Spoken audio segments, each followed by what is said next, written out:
The talk. Well, of course, I have a whole program on the talk, having the sex talk with your kids, and even just let me do it for you. That as part of the mothersraisingsons.com member mom bonuses is you do get a download of my series, The Talk, where you can basically let me do the sex talk for you. That you give the audios to your sons and just say, hey, I know this is an awkward discussion to have with your mom, so I'm just going to give you Dr. Conway's material and the handouts, and all I want to see from you is that the handouts are filled out. There's some extra notes in the margin, so I know you actually listened to it, and that's good enough to me. And all I want to talk to you about is where our household policies and the things I want you to know might be a little different than what it is Dr. Conway talks about. And we'll just kind of launch from there. And so we keep it as not awkward as possible. And you can just kind of learn this on your own. And let me do it for you. But if you're coming up to the prom and the prom's right around the corner and you haven't had the talk, or for that matter, even if you have, even if your son's already listened to my whole program, it might be worth picking up again. So this is Scott Conway of mothersraisingsons.com talking about kind of touching on the issue of sex with your son before he goes out on the prom. Of course, this is something I think parents should talk about with both their sons and their daughters. Now, some of them, I honestly, I'm a little bit baffled by the fact that some of them just say something as blatant and flippant as, well, they're going to do it anyway. We may as well just let them and just accept the fact it's going to happen. But there's discussions that need to be had. Now, this is part of how I coach into this, and God bless him. There was a dad that did a fantastic job applying this. And of course, I know we're mothersraisingsons.com, so we're training the moms here. In this particular case, the dad did it, and it was tremendously effective. And I've also had it, of course, where the moms have done it too. The simple thing is you talk to them about, well, what's the plan? So they want to think about this for a second. So you can sit down with your son and just let him know, it's like, well, it's prom night, and a lot of your friends are probably going to be looking at having sex as one of the most common sex nights for high school seniors. And, they haven't had sex yet. Some of them will, lose their virginity on prom night. And certainly if they have had sex, almost all of them will want to make sure that they do it on prom night. So I get that that's going to be going on around you. And you don't have to say that, he will too. You said, a lot of your friends, and here's the thing that maybe you can help them, because here's a simple thing that a lot of teenagers don't think about, even people in the 20s and 30s don't think about, is what's the plan for pregnancy? Because that is how babies get made. Babies get made because couples have sex and then the girl gets pregnant. That's part of what happens. And even if the girl's on birth control, about 1 out of 3 girls taking birth control pills aren't taking it right. And of course, teenage girls would be the most likely ones to be doing it wrong and have no idea that they're doing it wrong. So they think they're taking the pill right.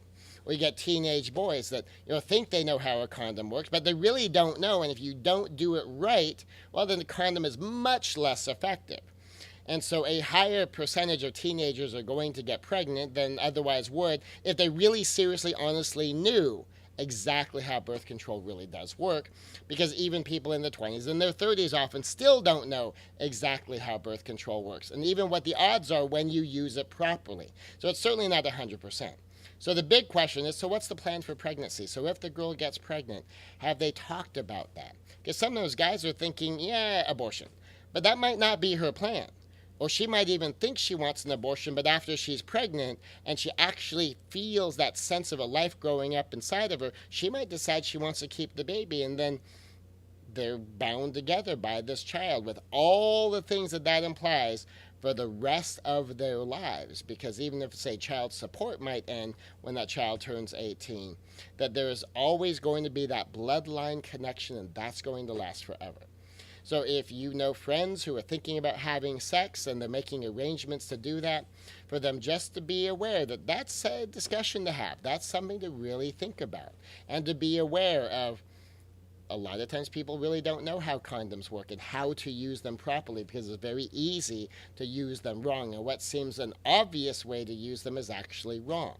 And girls are even taking the birth control pills that aren't taking it correctly and are hindering the power of their own pills, or they're taking something else, some other medication that can hinder the effectiveness of the pill.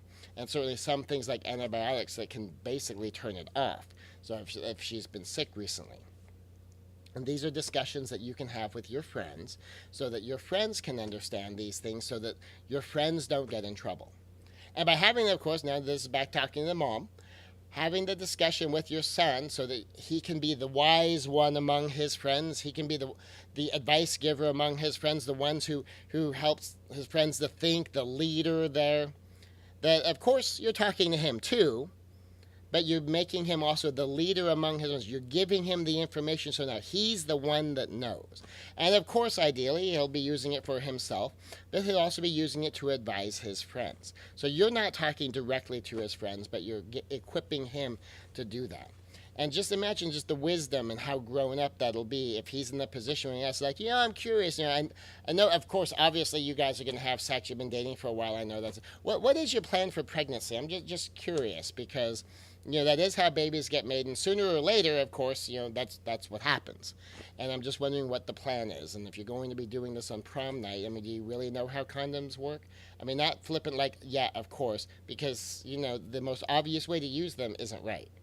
And a lot of people think they're doing the birth control pills correctly, and they're not, and so there's all these things. And I just want to make sure that if prom night's going to be fun for prom night, that it doesn't turn into something you didn't really want it to be for the months and the years and the whole life that follows. And you can put your son in that leadership position. But as far as the talk, hopefully by now that's already happened.